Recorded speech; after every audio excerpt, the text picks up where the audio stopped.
Hello, this is Mish, and welcome to another WestWorld video. So this is Season 1, Episode 2, Chestnut. So before I get started, remember this has many spoilers, so if you've not watched it yet, go and watch it, then come back. So I want to break this review down into two parts.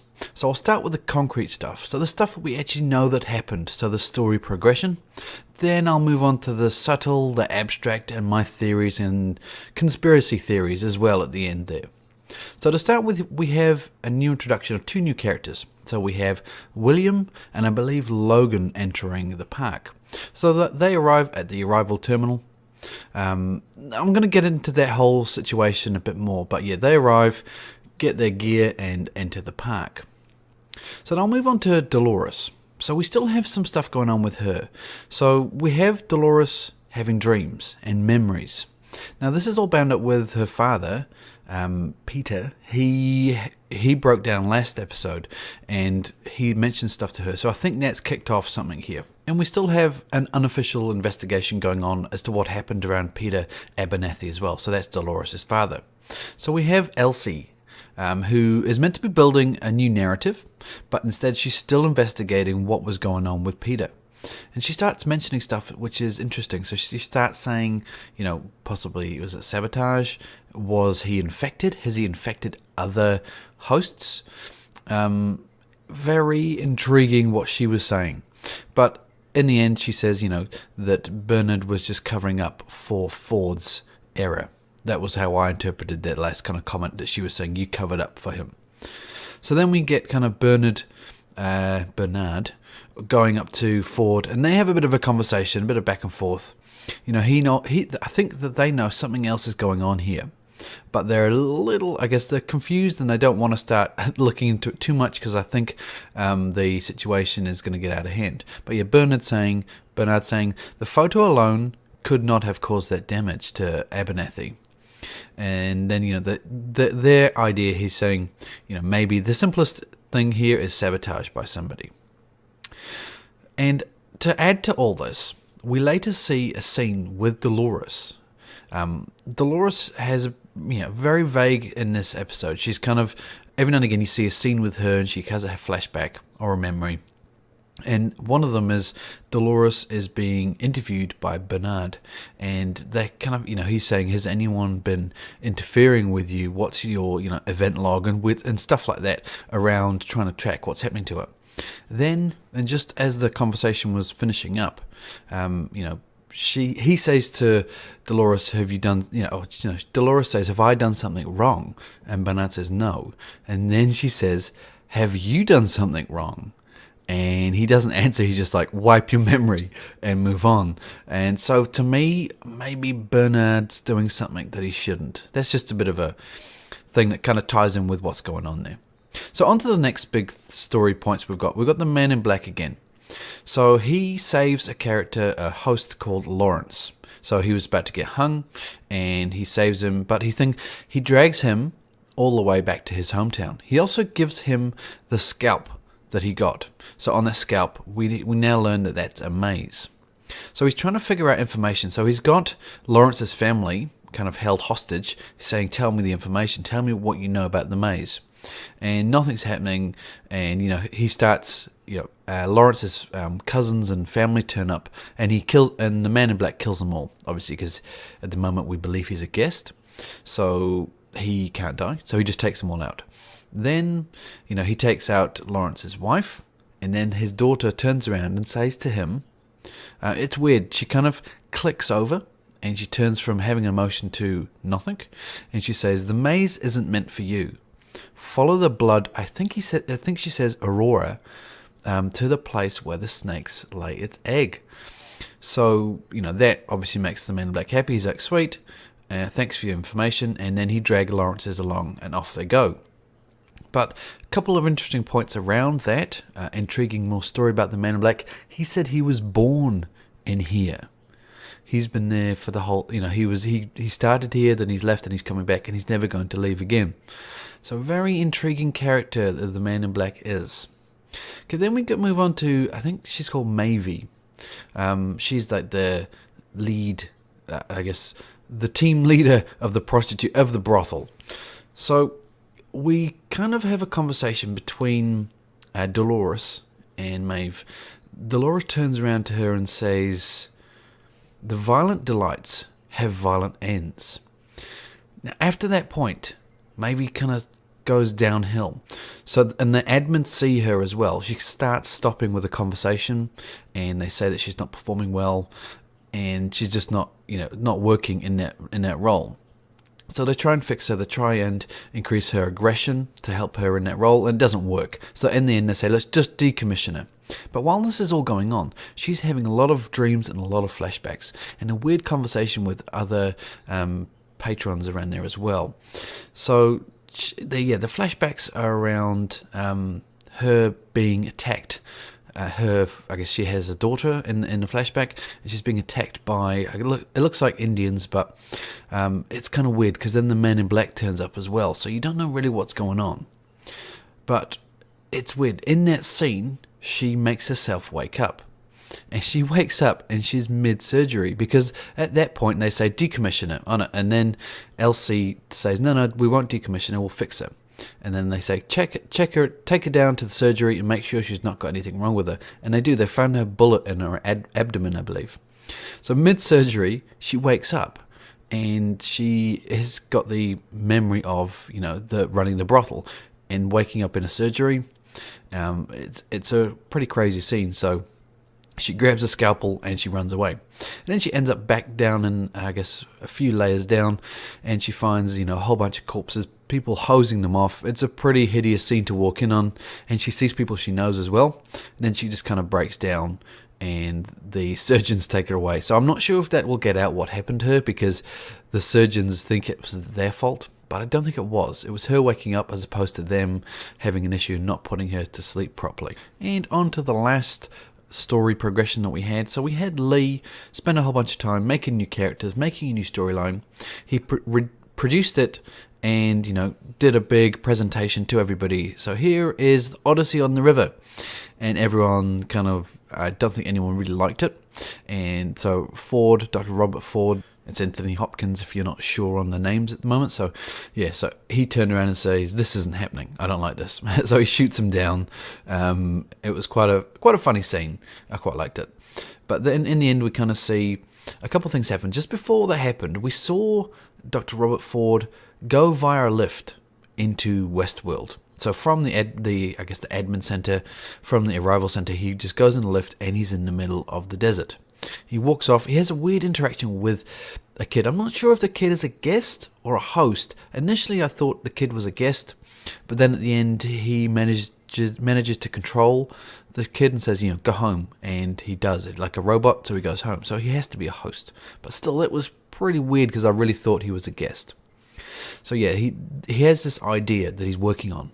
And at the end of the whole presentation on the Red River, he takes Bernard into the desert to show him, this is what I've been working on. And he shows him this almost like a church steeple with a black cross on top of it. We don't know anything about what his thinking is around this, but he's got a new idea for a new, maybe it's a new area or a new story. We don't know. It's very vague at this moment, but that was where the story was going with that. And also we had, just to add on to that, Teresa and Bernard are in some weird relationship that we saw as well, because every now and again we kind of got a weird banter between those two, like there's something going on, but it was confirmed, Teresa went round to see Bernard in his quarters. So yeah, relationship going on there.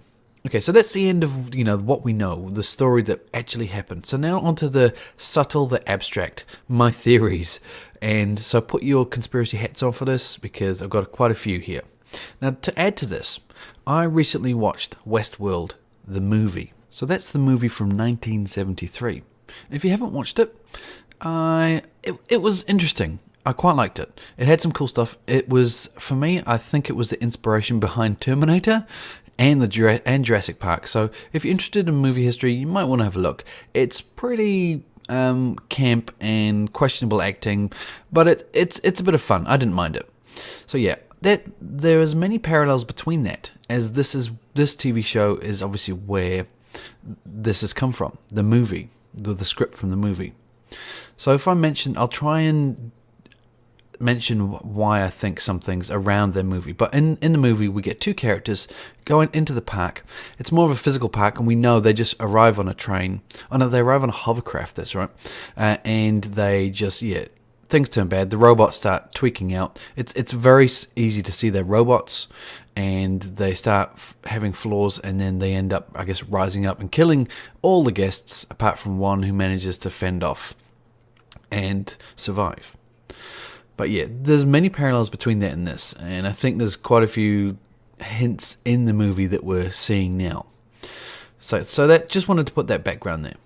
So the first thing I want to mention here, there was a scene with the starting characters. So the new characters we have, so it's William and Logan.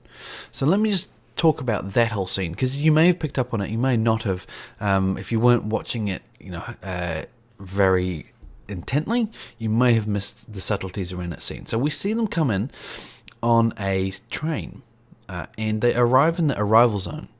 So we see William wake up on the train, and that's the first scene we see with him.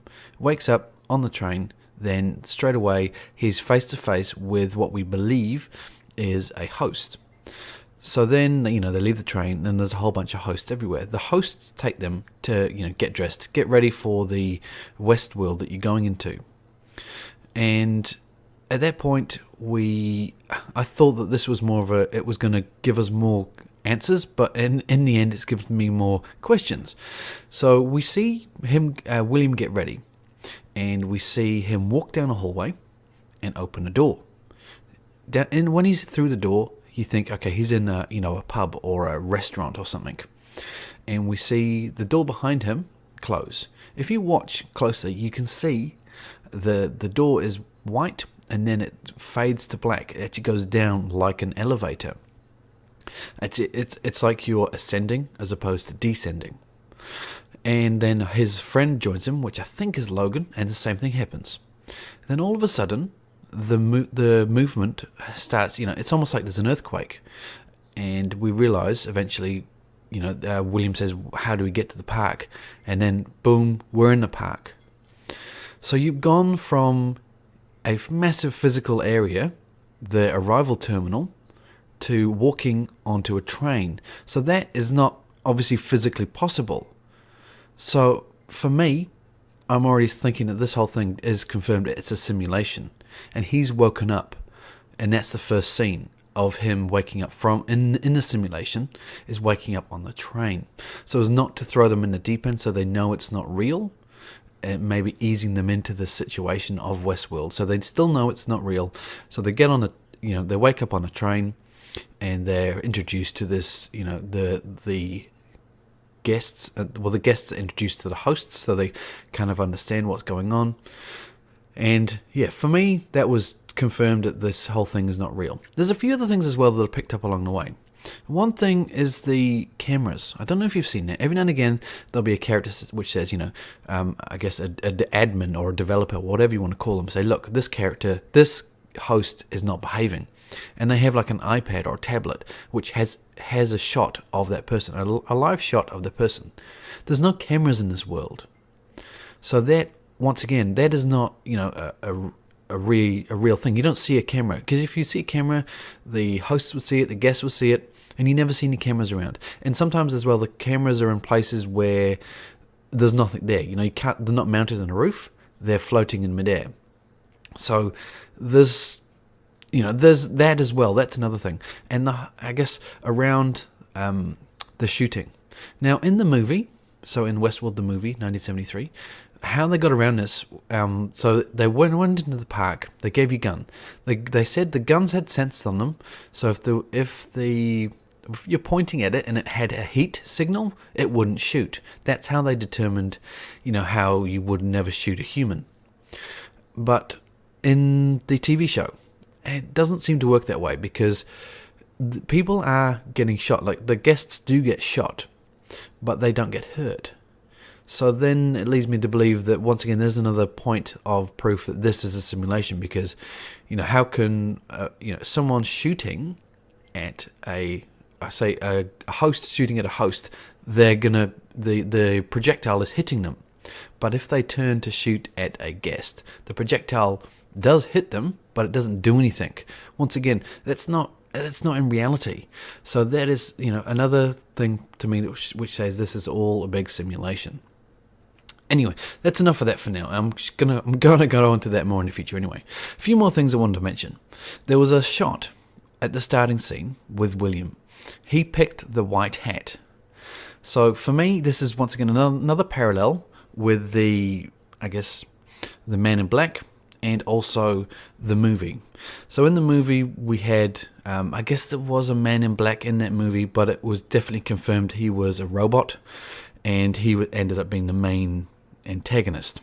And for me, the whole shot about the white hat, I mean, why would any director shoot that shot unless they were trying to say something? Why would you choose the white hat as opposed to another hat? So for me, it's saying that this is the good character, the character you want to get behind, and the Man in Black is the negative character. For me, the Man in Black is really paralleling the main bad robot from the movie. So I'm already kind of seeing that maybe they're saying that the Man in Black is going to turn around to be the main antagonist of this whole thing, and somehow he's involved, but we're not sure how. But yeah, that was just something else I thought I'd throw in there. Okay, so I think I'll probably wrap this video up here. I think I've gone into, I guess, my conspiracies enough. The more I think about it, the more I have, and other things. Because the only other thing that I guess is a mystery to me in this episode was, when Anthony Hopkins went to the surface and he met that child, I thought that child was a guest. He said, my father said I could do whatever I want. I'm on holiday. To me, that was suggesting he was a guest, and he managed to control him. So are we saying that Anthony Hopkins has control over everyone in this simulation? That would kind of, once again, make sense. It's a simulation. If Anthony Hopkins is the main person for the simulation, the main maker of the simulation, he would have control over everything in the simulation. And obviously we saw that with the snake.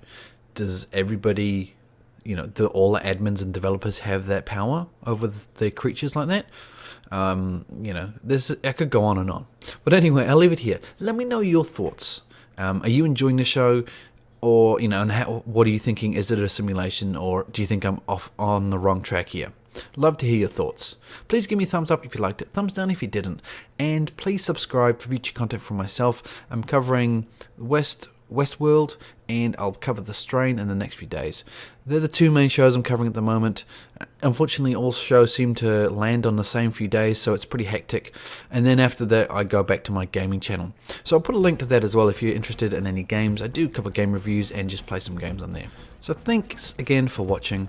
I hope you enjoyed the video. And until next time, this is Mesh, and I'll say cheerio!